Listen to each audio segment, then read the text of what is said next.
শরীফ ওসমান হাদী এই নামটি এখন কেবল একটি নাম নয়, বরং এক অদম্য সাহসের নাম, এক অসমাপ্ত বিপ্লবের নাম। তিনি আজ আমাদের মাঝে নেই, চিরতরে পাড়ি জমিয়েছেন না ফেরার দেশে। কিন্তু আজও কানে বাজে সেই ভরাট কণ্ঠের গর্জন, চোখে ভাসে সেই সদা হাস্যোজ্জ্বল মায়াবী মুখটি।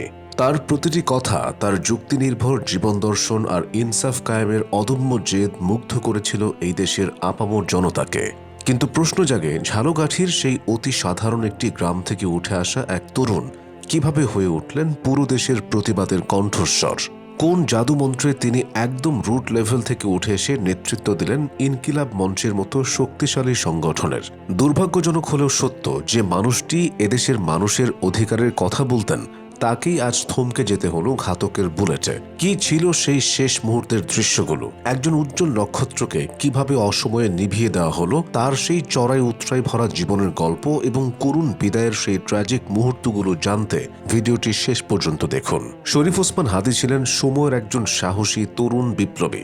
তিনি ছিলেন একাধারে একজন তুখোর বক্তা, স্পষ্টভাষী সংগঠক এবং রাজনৈতিক সাংস্কৃতিক সংগঠন ইনকিলাব মঞ্চের মুখপাত্র।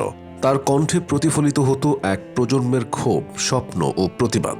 মঞ্চে দাঁড়িয়ে তার বক্তব্য ছিল আগুন ঝরা, যুক্তিনির্ভর ও আবেগমথিত।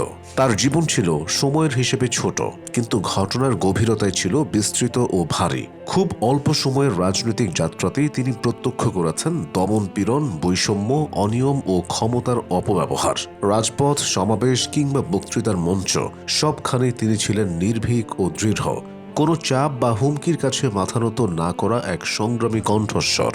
তিনি বিশ্বাস করতেন অন্যায়ের বিরুদ্ধে কথা বলাই সবচেয়ে বড় বিপ্লব। তার জীবন ও কর্ম প্রমাণ করে সময়ের দৈর্ঘ্য নয়। শরীফ ওসমান হাদী 1993 সালে ঝালকাঠি জেলার নলছিটি উপজেলায় জন্মগ্রহণ করেন। দক্ষিণ বাংলার এই শান্ত জনপদেই তার শৈশব, কৈশোর ও মানুষ গঠনের ভিত্তি রচিত হয়। ছোটবেলা থেকে তিনি এমন এক পরিবেশে লালিত পালিত হন যেখানে কোরআন সুন্নাহর শিক্ষা, ন্যায় অন্যায়ের স্পষ্ট পার্থক্য এবং মানুষের প্রতি দায়বদ্ধতার বোধ ছিল অত্যন্ত গুরুত্বের সঙ্গে চর্চিত। তার চিন্তা চেতনা, বক্তব্যের ভাষা এবং নৈতিক অবস্থান এই পারিবারিক প্রভাব স্পষ্টভাবে প্রতিফলিত হতো। আর অন্যায়ের বিরুদ্ধে দাঁড়ানোর সাহস পেয়েছিলেন পারিবারিক শিক্ষা থেকেই। এই পরিচয় তার কাছে কেবল একটি বংশগত পরিচয় নয়, ধর্মীয় ও আধুনিক শিক্ষার সমন্বয়ে গড়ে ওঠা এই শিক্ষা প্রতিষ্ঠানে অধ্যয়নকালে তার মধ্যে শৃঙ্খলা, যুক্তিবোধ এবং সমাজ সম্পর্কে সচেতনতা ক্রমে বিকশিত হতে থাকে।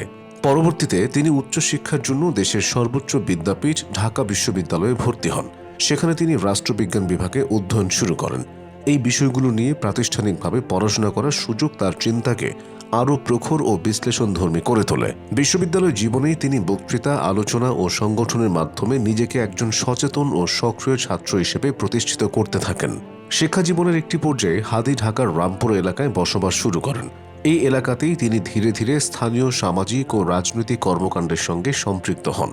বিশেষ করে জুলাই আন্দোলনের সময় তিনি সরাসরি মাঠ পর্যায়ের সাংগঠনিক কর্মকাণ্ডে যুক্ত ছিলেন। সেই সময় তাকে রামপুরা এলাকার সমন্বয়ক হিসেবে দায়িত্ব দেওয়া হয়। সে দায়িত্ব তিনি নিষ্ঠা, সাহস ও সক্রিয়তার সঙ্গে পালন করেন। এই পর্বেই তিনি একজন সংগঠক ও মাঠ পর্যায়ের কর্মী হিসেবে পরিচিত হয়ে ওঠেন এবং আন্দোলন কেন্দ্রিক রাজনীতিতে তার ভূমিকা স্পষ্টভাবে দৃশ্যমান হয়। 2024 সালের ঐতিহাসিক জুলাই গণ অভ্যুত্থানে শরীফ ওসমান হাদী একজন সক্রিয় ও সম্মুখ সারির জুলাই যোদ্ধা হিসেবে ব্যাপক পরিচিতি লাভ করেন।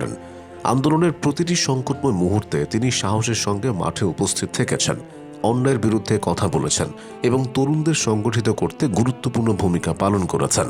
তিনি শুধু রাজপথে নয়, বক্তব্য ও অবস্থানের মাধ্যমেও আন্দোলনের নৈতিক ও রাজনৈতিক ভিত্তি তুলে ধরতে সচেষ্ট ছিলেন। এই পর্যায়ে তিনি এমন একজন তরুণ নেতার প্রতিচ্ছবি হয়ে ওঠেন যিনি ভয়কে জয় করে সামনে এগিয়ে যেতে জানেন। তার কাছে রাজনীতি মানে ক্ষমতার মোহ নয়, বরং ন্যায়, জবাবদিহি ও জনগণের অধিকার প্রতিষ্ঠার সংগ্রাম।